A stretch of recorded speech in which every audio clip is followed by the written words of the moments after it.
Assalamualaikum warahmatullahi wabarakatuh.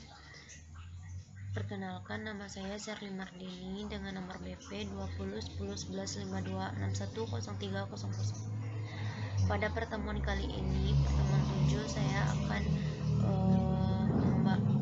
mempresentasikan tugas di pertemuan 7, yang mana yang pertama, pengertian kalimat. Di sini kalimat adalah satuan bahasa berupa kata atau rangkaian kata yang dapat berdiri sendiri dan menyatakan makna yang lengkap. Kalimat adalah satuan bahasa terkecil yang mengungkapkan pikiran yang utuh baik dengan cara lisan maupun tulisan. Jenis-jenis kalimat dan contohnya. Adapun yang pertama, kalimat simpleks. Kalimat simpleks atau sering disebut dengan kalimat tunggal adalah kalimat yang hanya terdiri atas satu klausa atau satu struktur predikat.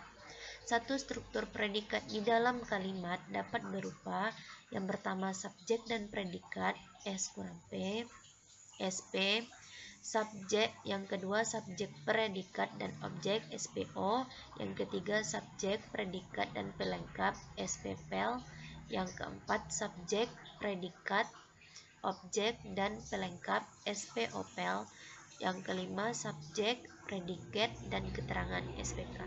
Berikut ini merupakan contoh kalimat simpleks. Orang itu guru kami, SP.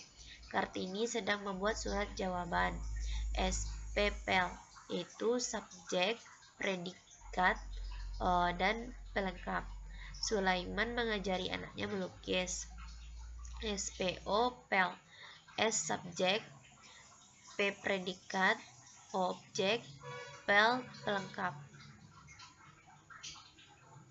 Contoh kalimat di atas termasuk kalimat simpleks karena hanya terdiri atas satu klausa. Satu klausa biasanya berupa satu informasi. Jadi, unsur inti yang terdapat dalam kalimat simpleks pun juga hanya satu informasi. Satu informasi itu biasanya ditandai oleh kehadiran satu fungsi predikat. Yang berikutnya, kalimat kompleks. Kalimat kompleks atau sering disebut kalimat majemuk bertingkat adalah kalimat yang terdiri atas klausa utama dan klausa subordinatif. Klausa utama tersebut disebut induk kalimat, sedangkan klausa subordinatif disebut anak kalimat. Klausa utama dapat berdiri sendiri sebagai kalimat yang lepas dan yang tidak bergantung pada klausa yang lain, sedangkan klausa subordinatif selalu bergantung pada klausa utama. Tanpa kehadiran klausa utama, klausa subordinatif tidak dapat mengungkapkan apa-apa karena informasinya belum jelas. Selain itu, klausa subordinatif merupakan pengembangan dari satu di antara fungsi yang ada dalam kalimat. Oleh karena itu, hubungan antar kedua klausa dalam kalimat kompleks ini tidak sederajat atau tidak sejajar. Berikut ini contoh kalimat kompleks. Supriyati tetap berangkat meskipun hari telah gelap. Yang kedua, ketika hujan turun, Hermawan masih berada di atas bus. Contoh kalimat di atas merupakan kalimat kompleks sebab terdiri atas klausa utama dan klausa subordinatif. Selanjutnya, kalimat majemuk.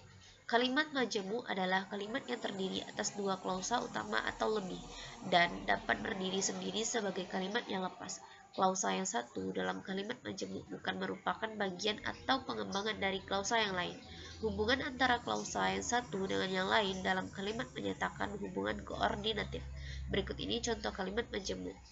Yang pertama, Yanto membaca stilistika dan istrinya membuat susu jahe.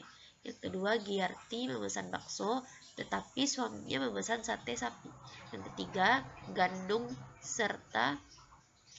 sedang belajar atau malah tidur di kamar depan. Peserta dilarang makan atau minum serta dilarang bergurau. Adikku bekerja di Medan, sedangkan kakakku bekerja di Yogyakarta. Kalimat selanjutnya, kalimat majemuk kompleks. Kalimat majemuk kompleks adalah kalimat yang terdiri atas tiga klausa atau lebih. Dua di antara klausa dalam kalimat majemuk ini merupakan klausa utama, sedangkan klausa yang lain merupakan klausa subordinatif yang berfungsi sebagai pemerluas satu di antara atau kedua fungsi dalam klausa utama.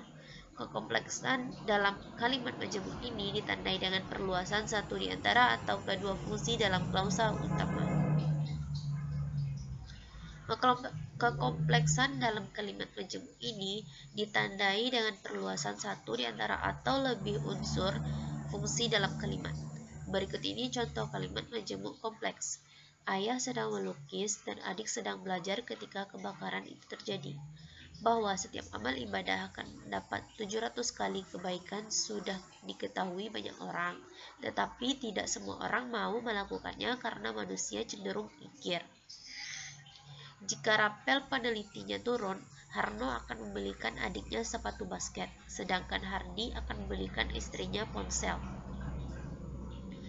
Yang ketiga, pengertian kalimat efektif.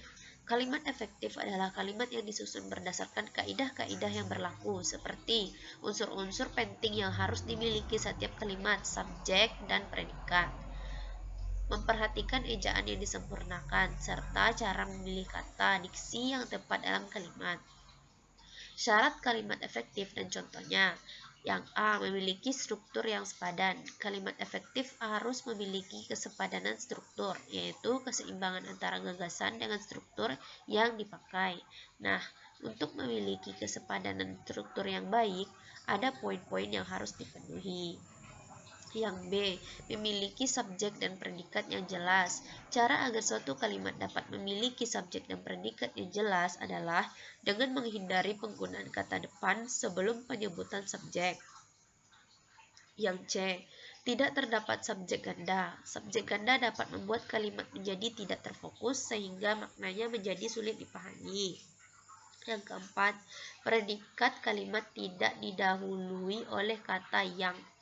Pemunculan kata yang dapat menghilangkan predikat dalam sebuah kalimat. Yang kelima, bentuknya paralel. Kalimat efektif harus memiliki bentuk yang paralel. Artinya, kalau bentuk pertama menggunakan kata benda, maka bentuk selanjutnya juga harus menggunakan kata benda.